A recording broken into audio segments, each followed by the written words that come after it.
बानी पीटीआई मुसलसल इदारों के खिलाफ मज़ामत का बयानिया अपना रहे हैं। एक तरफ पीटीआई का सोशल मीडिया पर रियासत मुखालिफ मुहिम चलाना, फौजी मसनूआत के बायकॉट का बयानिया बनाना और मुसलसल एहतजाज की कॉल्स देने का मकसद ये बता रहा है कि पीटीआई ताकतवर हलकों पर प्रेशर बढ़ाना चाहती है। और दूसरी जानिब तासुर उभर रहा है कि इस बयानियों को काउंटर करने के लिए जनरल रिटायर्ड फैज हमीद के खिलाफ फौज की खुद एहतसाबी का अमल शुरू किया गया है ताकि बानी पीटीआई पर भी प्रेशर डाला जा सके।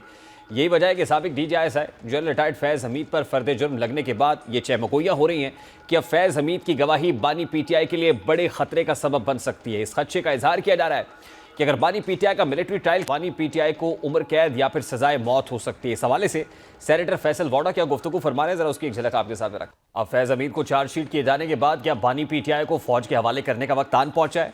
फैज हमीद के चार्जशीट सामने आई और अब एक नया बयानिया मंजर आम पर आ रहा है। इस्टेब्लिशमेंट के करीब समझे जाने वाले फैसल वोडा मंगल की रात से मुसलसल के इमरान खान ने अपनी जान बचानी है तो बुशरा बीबी को तलाक देनी होगी। अब पहला पॉइंट यह है कि फैसल वोडा ये बात तवातुर से क्यों कर रहे हैं? क्या फैज हमीद और बुशरा बीबी के आपसी राब्ते इमरान खान के लिए परेशानी का बायस बन सकते हैं? क्योंकि ये बात शाया हो चुकी है कि फैज हमीद बनी गाला में बुशरा बीबी के साथ राब्ते में थे और बानी पीटीआई की हर खबर उन तक पहुंच रही थी।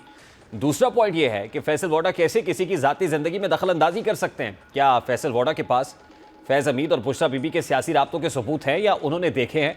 क्योंकि पब्लिक डोमेन में इस तरह की बात करना किसी भी तरह फैसल वोडा को जेब नहीं देता। तीसरा पॉइंट, बानी पीटीआई और बुशरा बीबी की अलहदगी से बानी पीटीआई की जान कैसे छूट सकती है? क्या बानी पीटीआई के दौरे इक़्तिदार में बुशरा बीबी तमाम स्याह सफ़ेद की मालिक थी?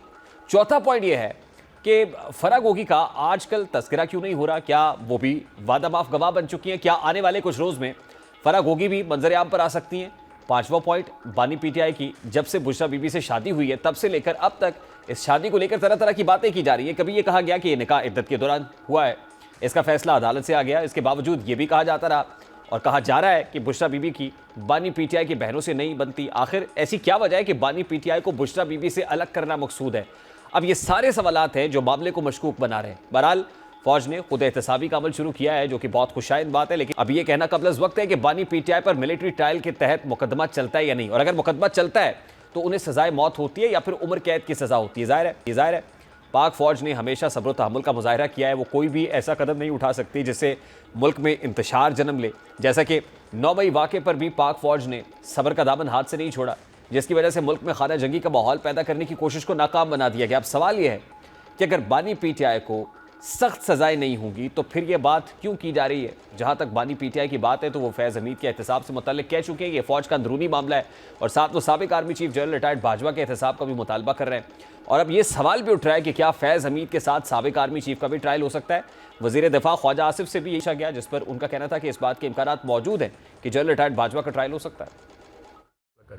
इसके असरात साबिक आर्मी चीफ जनरल बाजवा तक भी पहुँचे, क्योंकि तो अब शहादतें सामने आएंगी तो लाजमी तौर पे कुछ ना कुछ असरात जो है खब्बे सजे जाएंगे। फिर अब ख्वाजा आसिफ के जो असरात, दाएँ बाएँ जो असरात हैं वो मुरतब होने की बात का मतलब ये है कि बानी पीटीआई और साबिक आर्मी चीफ की मुश्किल बढ़ सकती है। अब जैसा कि फैज़ हमीद पर यह इल्ज़ाम लगता है कि वो सियासत में मुदाखलत करते रहे और सीनियर साफ़ी अंसार अब्बासी की खबर के मुताबिक फैज़ हमीद 50 के करीब सियासतदानों से राब्ते में थे, जिनमें से बेशतर का ताल्लुक तहरीक इंसाफ से था। तो अब फैज़ हमीद पर सियासत में दखल का इल्ज़ाम तो लग रहा है, लेकिन उनके साथ साबिक आर्मी चीफ पर भी ये इल्ज़ाम लग रहा है कि वो भी सियासत में भरपूर मुदाखलत करते रहे और उन्होंने भी सियासी जोड़ तोड़ में बढ़ चढ़ कर हिस्सा लिया था, खासतौर पर तब जब एक्सटेंशन का मामला करीब था। ख्वाजा आसिफ के बकौल जनरल बाजवा एक्सटेंशन चाहते थे और इस दौरान फैज़ हमीद ने ख्वाजा आसिफ को पैगाम दिया कि हम बानी पीटीआई से तंग आ चुके हैं, आजिज़ आ चुके हैं, आप जून तक हुकूमत ले लें और दिसंबर तक वफाकी हुकूमत भी आपको दे दी जाएगी।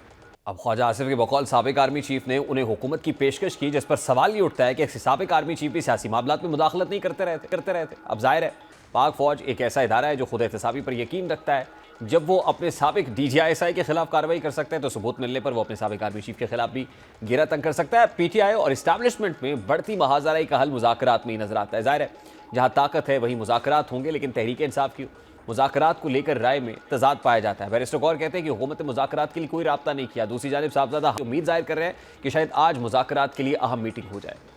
अब एक तरफ पीटीआई रहनुमाओं में हुकूमत से मुज़ाकरात के हवाले से गुमगू की कैफियत है, तो वहीं पर तहरीक इंसाफ के रहनुमा इस्टेब्लिशमेंट से मुज़ाकरात के हवाले से भी कन्फ्यूज़ नज़र आ रहे हैं। तहरीक इंसाफ तो गुमगू की कैफियत में, हुकूमत के पास क्या क्लैरिटी है ज़रा वो भी आपको दिखाते हैं। इस वक्त पाकिस्तान तहरीक इंसाफ के रहनुमा शौकत यूसुफजई साहब ने हमें ज्वाइन किया है। अस्सलाम वालेकुम शौकत यूसुफजई साहब, बहुत बहुत शुक्रिया आपके वक्त के लिए। सबसे पहले तो साबिक DJIS जनरल फैज़ हमीद को चार्जशीट किए जाने के बाद आपको लग रहा है कि अल्टीमेटली बानी PTI मिलिट्री कस्टडी में जा रहे हैं?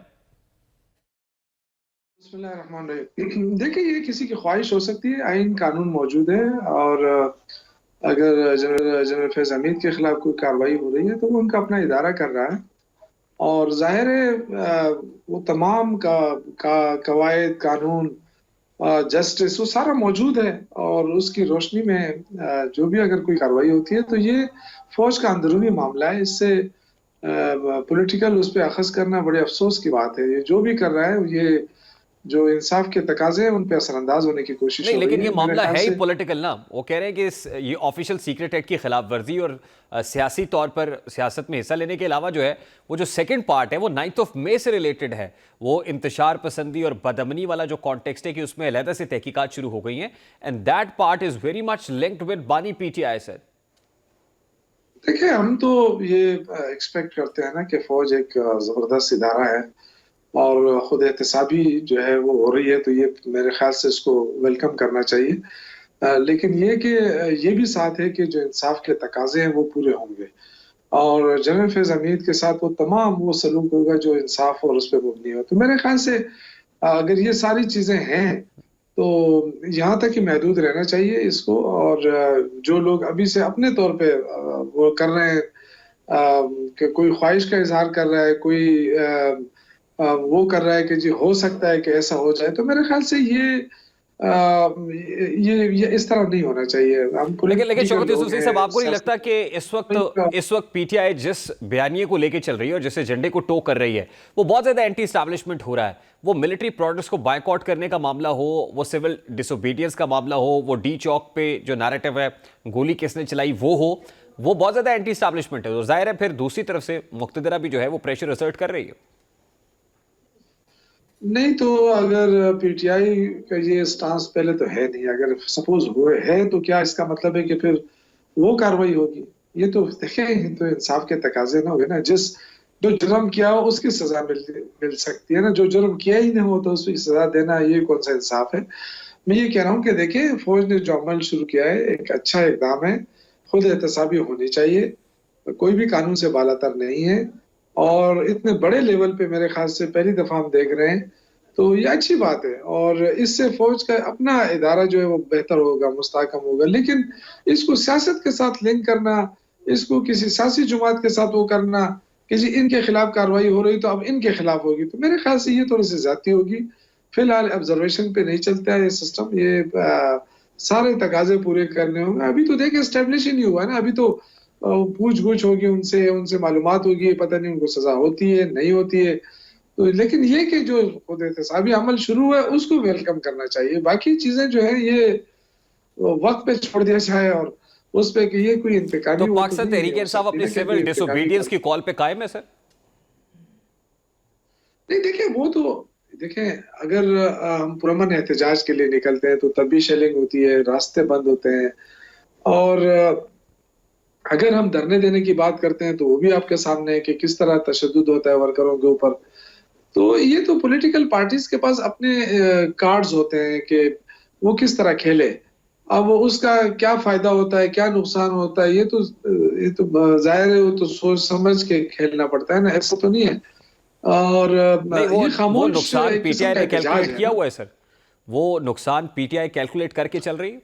मेरे ख्याल से देखें, अभी तो बात हुई है ना कि मुज़ाकराती कमेटी बन चुकी है। अगर गवर्नमेंट इंटरेस्टेड है और गवर्नमेंट चाहती है कि मामलात अच्छे तरीके से हल हो तो मुज़ाकराती कमेटी तो बन चुकी है। अभी तक उनसे कोई राब्ता ही नहीं हुआ गवर्नमेंट की तरफ से, ना ही वो अभी तक तो यही कहा जाता रहा ना कि जी हुकूमत ये अपोजिशन PTI हमसे मुज़ाकरात करे, तो PTI मुज़ाकरात के लिए कमेटी बना दी है और बड़े अच्छे लोगों पे मुश्तमिल कमेटी है। लेकिन आप देख रहे हैं कि उससे कोई उसको अभी तक ना कोई राब्ता करने की कोशिश हुई ना। तो इससे अंदाजा क्या होता है आपको? मतलब ये कि गवर्नमेंट खुद नहीं चाहती कि मामला ठीक हो और अब तो इंशाल्लाह गवर्नमेंट के अंदर जो है टूट फूट शुरू हो रही है। पीपल्स पार्टी, नून लीग और भी बहुत सारी चीजें अब सामने आ रही हैं। उससे खुद गवर्नमेंट इतनी कमजोर हो रही है कि उसको तो खुद आई डोंट थिंक कि ये सरवाइव कर लेगी। फिर मौलाना फजल रहमान साहब का अपना एक फैक्टर है, वो भी नाराज बैठे हैं और वो भी धरने और एहतजाज की बात कर रहे हैं।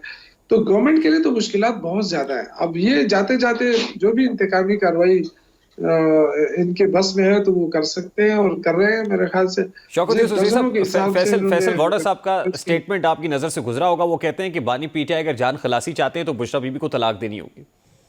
How do you see that statement? नहीं, फैसल वाडा साहब किसकी नुमाइंदगी कर रहे हैं? वो किसकी तरफ से ऐसे बातें कर रहे हैं? वो तो एक आम सेनेटर है, उनकी पार्टी भी नहीं है। तो एक सेनेटर जो इतनी बड़ी बड़ी बातें कैसे कर सकता है? तो मेरा दोस्त है, मैं साथी है मेरा, हमारे पार्टी में रहा है, लेकिन वो किसकी नुमाइंदगी कर रहा है इस वक्त? वो जो इतने बड़ी बड़ी बातें करके वो इस तरह की बात कर रहा है, तो उनको कहाँ से फीड? बहुत बहुत शुक्रिया शौकत यूसुफजई साहब, पाकिस्तान तहरीक इंसाफ के रहनुमा हमारे साथ मौजूद थे। अभी एक ब्रेक लेंगे, ब्रेक के बाद वापस आएंगे, गुफ्तगू को आगे बढ़ाएंगे। इस ब्रेक के बाद हमारे साथ रहिए।